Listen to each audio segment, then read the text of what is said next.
It doesn't matter how much money you have. If you have a two-parent household, if you have an intact family, if you've stayed home with your child. Spencer was involved in every activity.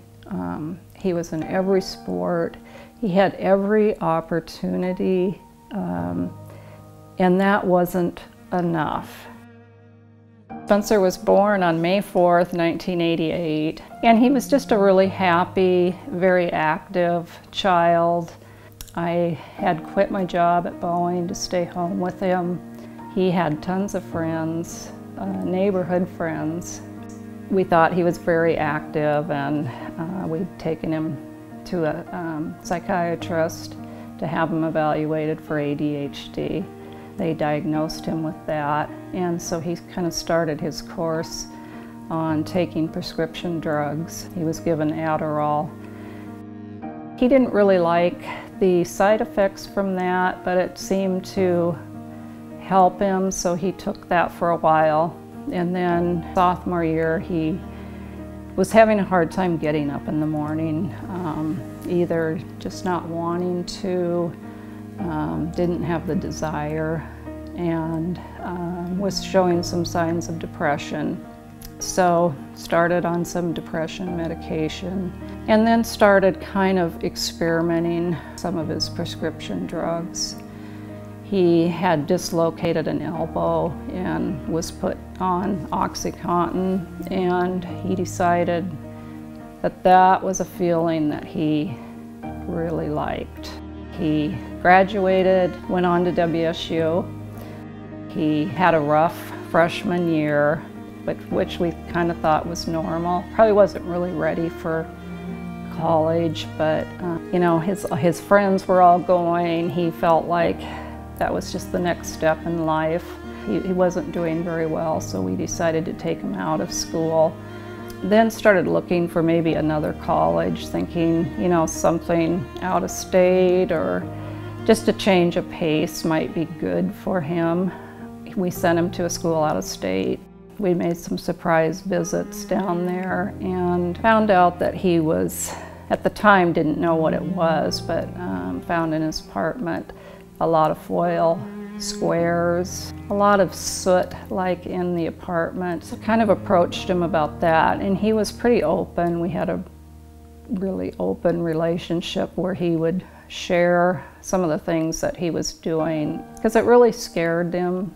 He didn't really see himself as a drug taker and couldn't really understand why he was going in that direction, and found out that he was smoking OxyContin.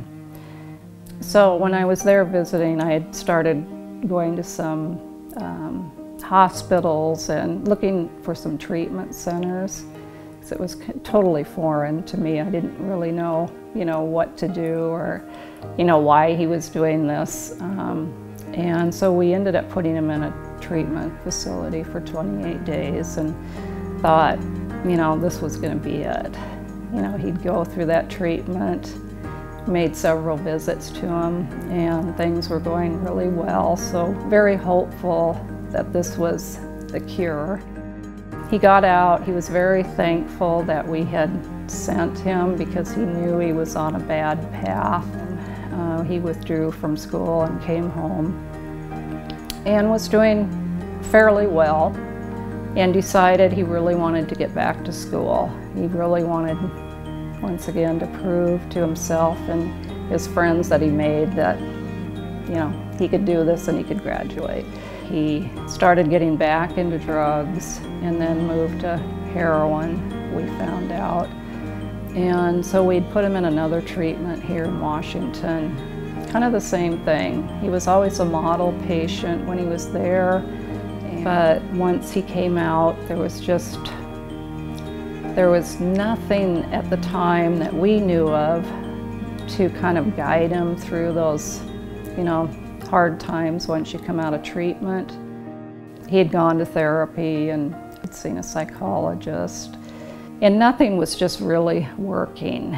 Tried to get help from anyone and everyone, at least in the professional field. We didn't really share at that time with our families or our friends that he was going through that. You know, we didn't know anyone else in that situation, and we were just still trying to figure out why.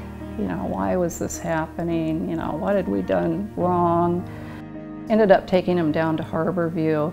They said, the only thing I can tell you is get back in your car, drive back to Everett, and get him into outpatient, because if you don't, he'll be dead. And that really upset Spencer and I. He was just devastated, because he was still at that point where, you know, why he was doing it. The people that he was in treatment with, a lot of them had been abused and had some really hard life things going on, and he really hadn't. We never really did find any help. He would go through periods where he was using, but then he would stop. Wanted to be a firefighter, so he'd been going to ECC through their firefighting program. He had taken the test, and he had a goal of passing it by November of 2012. He went through a really hard time and ended up at Fairfax down in Kirkland, and they evaluated him and right away said he had bipolar. Put him on medication for that, and he felt really great. You know, the first time in his life he said that his brain just wasn't cycling just continually. And so once again we were really hopeful that that might be the answer.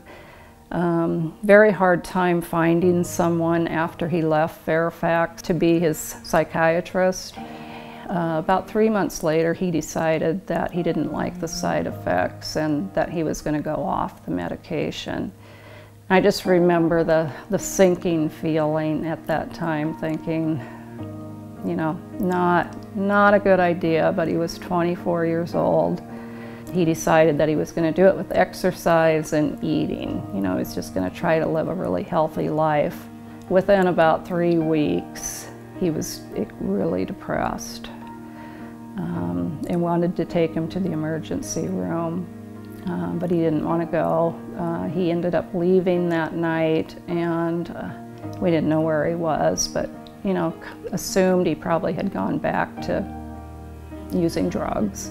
We heard him come in late that night. We waited up, and he went down to our basement, and we went back to bed and heard the TV on in the morning, so assumed he just fell asleep down there, but really he had overdosed, and so that's where we found him.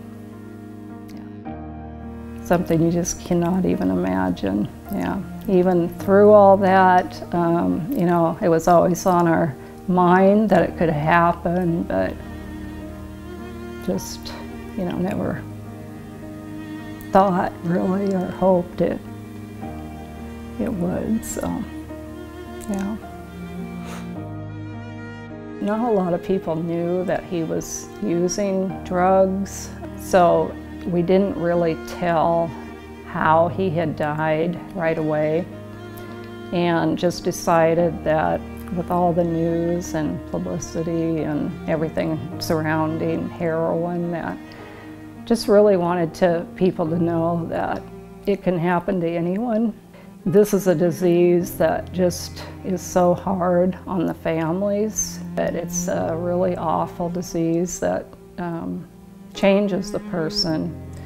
So that's kind of why I decided to speak out, because people didn't think that Spencer would ever be a heroin user. I mean, in our wildest dreams, we would have never, you know, never thought that would happen. My biggest thing would be to be open about it. We weren't open about it.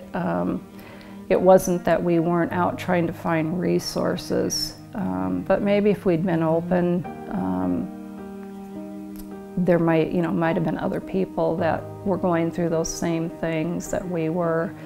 It's something you really don't want to share. It's like an embarrassment, and that's what I want to get over, because it is a disease, and we probably didn't think of it, you know, prior to Spencer